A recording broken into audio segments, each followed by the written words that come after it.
अगर आप पदसू यूनिवर्सिटी के विद्यार्थी हैं और आपने पर्यावरण नैतिकता या इन्वायरमेंटल एथिक्स ले रखा है तो स्वागत है आपका इस वीडियो में, क्योंकि इस वीडियो में संपूर्ण सिलेबस के शॉर्ट नोट्स देखेंगे अपन। अगर आप चैनल पे नए हो तो चैनल को सब्सक्राइब कर देना, क्योंकि आगे जो भी सब्जेक्ट आप कमेंट करेंगे मैं उस पर क्लास ज़रूर लेके आऊँगा। ये सिलेबस देखने के बाद, शॉर्ट नोट्स देखने के बाद मैं हिंदी और इंग्लिश मीडियम दोनों में मोस्ट इम्पोर्टेंट क्वेश्चन भी लेके आऊँगा। बिना समय गवाए अपन इसको स्टार्ट कर देते हैं क्लास को। यूनिट 1 है अपनी पर्यावरण नैतिकता की अवधारणाएं। पर्यावरण नैतिकता का अर्थ क्या है? तो यह दर्शन शास्त्र की वह शाखा है जो मनुष्य और उसके प्राकृतिक पर्यावरण के बीच नैतिक संबंधों का अध्ययन कराती है। यानी कि मनुष्य और प्रकृति के बीच, प्रकृति या पर्यावरण के बीच जो नैतिक संबंध है उनका अध्ययन क्या कहलाता है? पर्यावरण नैतिकता कहलाती है। सामान्य नैतिकता कहाँ से संबंधित है? सामान्य नैतिकता केवल मनुष्य के प्रति व्यवहार से संबंधित है, जबकि पर्यावरण नैतिकता में नैतिक मूल्यों का विस्तार समस्त चराचर जगत, यानी कि जिसमें पशु पक्षी, पौधे, नदियाँ, जीव जंतु सभी आ गई। मूल विचार क्या है कि प्रकृति का अपना एक आंतरिक मूल्य है, वह केवल मनुष्य की पूर्ति का साधन नहीं। यानी प्रकृति का अपना एक महत्व है, ये कोई मनुष्य के लिए साधन नहीं है। मतलब नेचर की खुद की वैल्यू है हमारे यूज के बिना भी, यानी कि हमारे बिना भी प्रकृति विद्यमान है और हो सकती है, लेकिन हम बिना प्रकृति के जीवित नहीं रह सकते।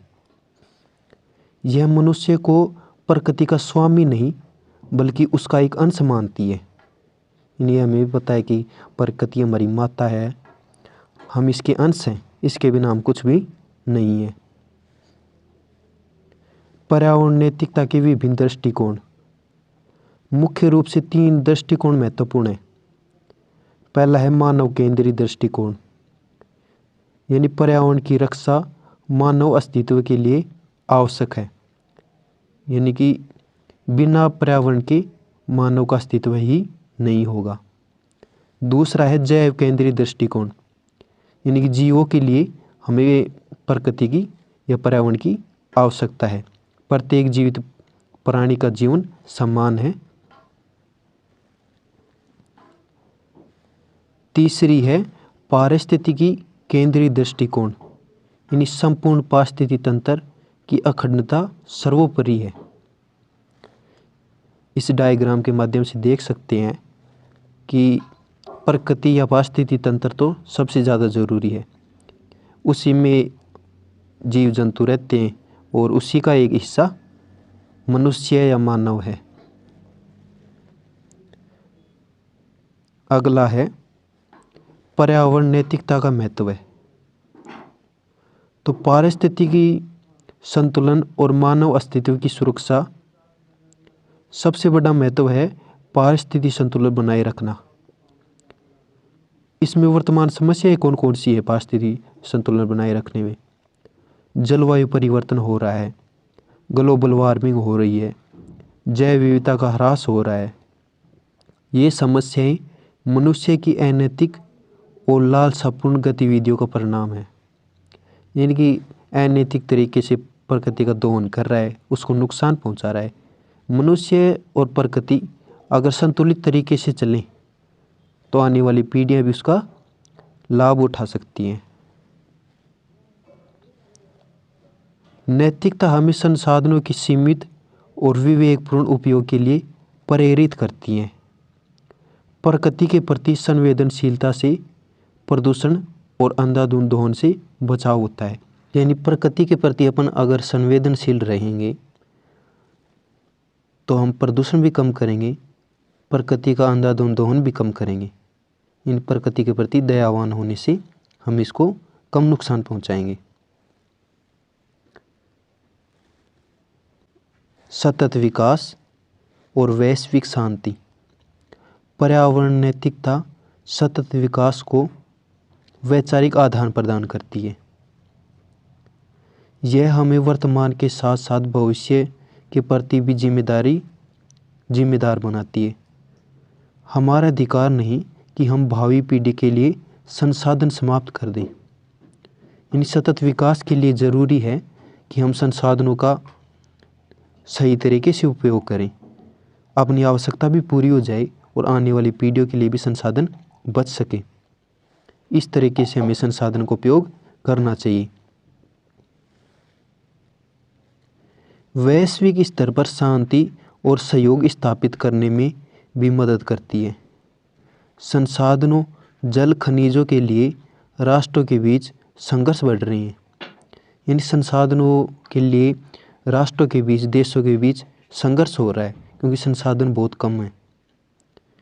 नैतिकता होनी चाहिए, जियो और जीने दो के सिद्धांत पर आधारित हो।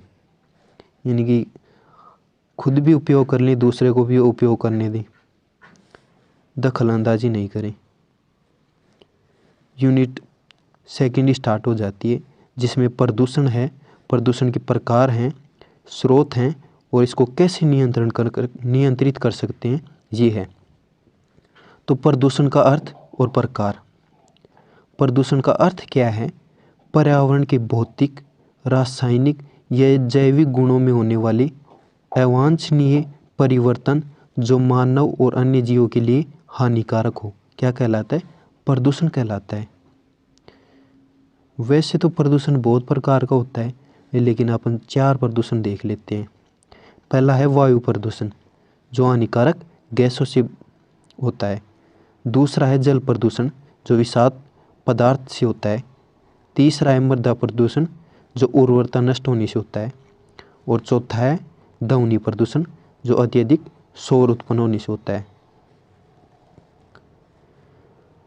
अब है प्रदूषण के प्रमुख स्रोत। प्राकृतिक स्रोत तो हैं ही, मानवीय स्रोत भी हैं। जो सबसे बड़ा कारण है प्रदूषण का, मानवीय प्रदूषण या मानवीय स्रोत द्वारा कौन कौन से प्रदूषण किए जाते हैं?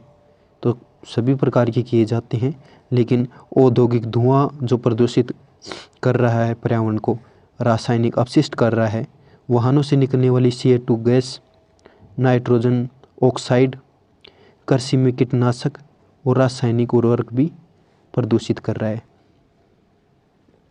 इसके साथ साथ शहरी ठोस कचरा, वनों की कटाई, निर्माण कार्य की धूल, इलेक्ट्रॉनिक कचरा और प्लास्टिक, ये भी साथ साथ में हैं। अब है प्रदूषण नियंत्रण के उपाय। वायु और जल को कैसे कैसे अपन नियंत्रित कर सकते हैं। पहला है वायु प्रदूषण नियंत्रण। उद्योगों में इलेक्ट्रोस्टैटिक प्रिसिपिटेटर फिल्टर्स का उपयोग करेंगे ताकि प्रदूषण कम हो। वाहनों में CNG या इलेक्ट्रिक ऊर्जा को बढ़ावा देंगे। नवीकरणीय ऊर्जा स्रोत जिनमें सौर ऊर्जा, पवन ऊर्जा, जल ऊर्जा को अपनाएंगे। अब है जल प्रदूषण को कैसे नियंत्रित करेंगे। जल प्रदूषण नियंत्रण। दूषित जल को सीवेज ट्रीटमेंट प्लांट में उपचारित करेंगे। जल स्रोतों के पास कचरा फेंकने पर सख्त पाबंदी लगाएंगे। जल संरक्षण की प्राचीन विधियों को अपनाएंगे। यूनिट नंबर 3 है पारिस्थितिकीवाद। 2 प्रकार की पारिस्थिति देखेंगे अपन, उथली बनाम गहन पारिस्थिति। उथली पारिस्थिति और गहन पारिस्थिति यानी शैलो इकोलॉजी और डीप इकोलॉजी। अब इनको एक एक को देख लेते हैं।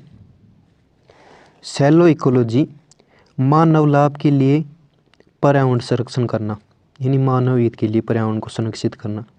यह एंथ्रोपोसेंट्रिक है, यानी मानव केंद्रित है, जिसमें तकनीकी सुधारों पर जोर दिया जाएगा। जबकि गहन पारिस्थिति या डीप इकोलॉजी प्रकृति के प्रत्येक अंग को स्वतंत्र अधिकार प्राप्त करती है या प्रदान करती है, यानी कि प्रकृति पर सबका स्वतंत्र अधिकार है। मनुष्य प्रकृति का स्वामी नहीं है, एक हिस्सा है, यानी इसमें तो केवल मनुष्य हित के लिए पर्यावरण को सुरक्षित किया जाएगा और इसमें सभी जीवों के लिए संरक्षित किया जाएगा। नैतिक दृष्टिकोण और जीवन शैली में बदलाव पर जोर दिया जाता है ताकि प्रकृति को सुरक्षित या संरक्षित किया जा सके। इसमें डायग्राम भी बना रखे हैं शैलो और डीप इकोलॉजी के, यानी कि ये तो सभी एक दूसरे से जुड़े हुए हैं, ये मानव केंद्रित है। डीप इकोलॉजी नेचर फर्स्ट है इसमें, और इसमें मानव पारिस्थितिकी नारीवाद,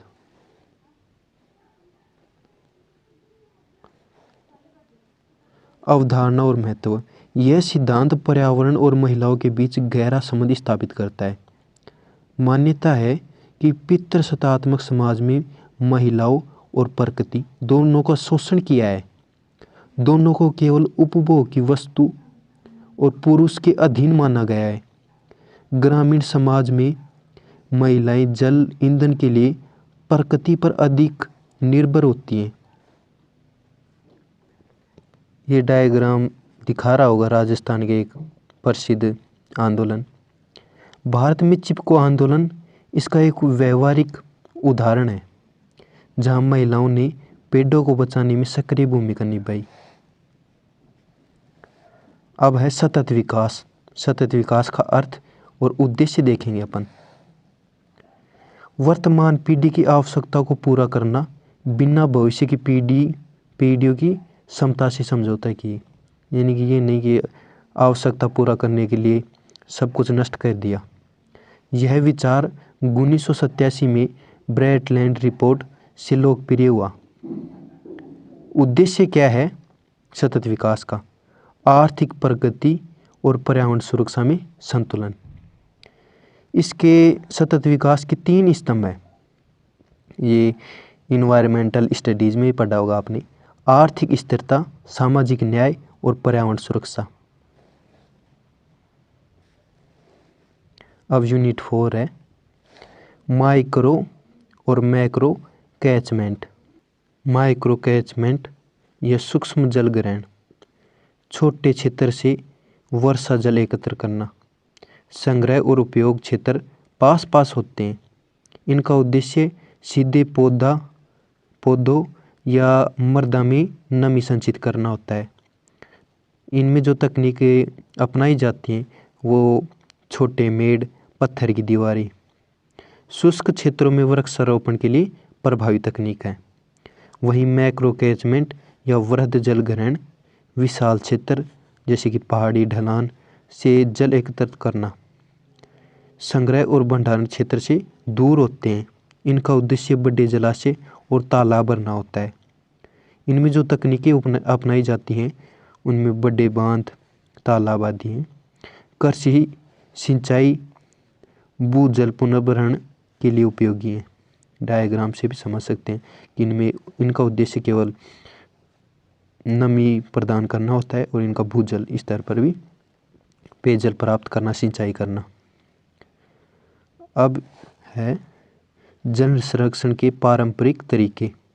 प्राचीन समय में कौन कौन सी जल संचयन प्रणालियां अपनाई जाती थी हमारे द्वारा?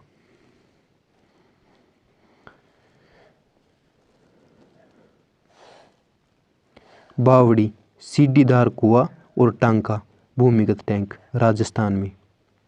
एरी दक्षिण भारत में अपनाया जाता था। आहन पाइन ये बिहार में अपनाया जाता था।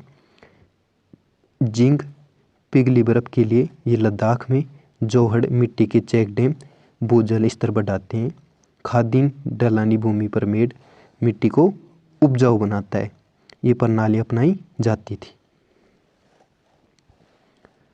अब है ग्रीन और blue water harvesting. Green water harvesting और ब्लू वाटर हार्वेस्टिंग, इन दोनों में अंतर पूछ सकता है। डायग्राम के माध्यम से आप अंतर समझ पा रहे होंगे क्या क्या अंतर है इसमें। ग्रीन वाटर हार्वेस्टिंग का अर्थ है वर्षा जल जो मृदा में नमी के रूप में संचित होता है। इनका उद्देश्य मृदा की जल धारण क्षमता बढ़ाना, वाष्पीकरण कम करना, और इनमें जो तकनीकें अपनाई जाती हैं वो पलवार, सीढ़ीदार खेती,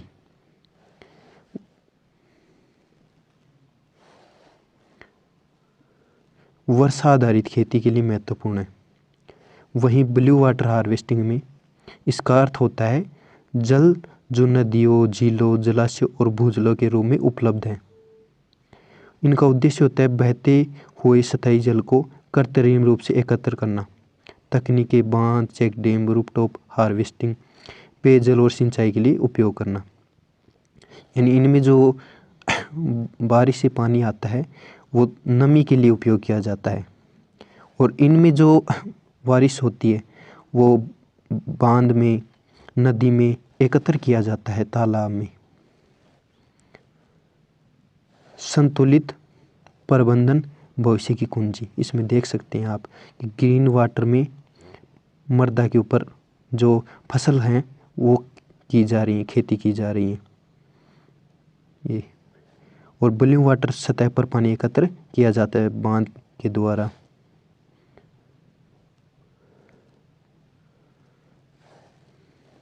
ग्रीन वाटर स्थानीय वनस्पतियों को जीवित रखता है, क्योंकि जब सतही जल होगा तभी घास उगेगी और पेड़ पौधे उगेंगे जिन्हें जानवर, जीव जंतु खाएंगे। जबकि ब्लू वाटर मानव बस्तियों की जल आपूर्ति सुनिश्चित करता है, यानी पेयजल उपलब्ध करवाता है। इन दोनों का संतुलित प्रबंधन ही भविष्य की जल सुधार का आधार है। अगर इसकी PDF चाहिए आपको तो मैं टेलीग्राम पर फ्री ऑफ कॉस्ट अपलोड कर दूंगा। बस एक शर्त है कि इस वीडियो पर 50 लाइक और 50 कमेंट पूरे हो जाने चाहिए। इसलिए चैनल पे अगर आप नए हो तो चैनल को सब्सक्राइब कर देना और वीडियो को लाइक कर देना, प्यारा सा कमेंट लिख देना ताकि मैं भी समझ पाऊँ कि आपको वीडियो कितना पसंद आया और अगला वीडियो किस पर चाहिए, किस सब्जेक्ट पे चाहिए, कमेंट कर देना। धन्यवाद। मिलते हैं अगले वीडियो में, तब तक के लिए टेक केयर, बाय बाय।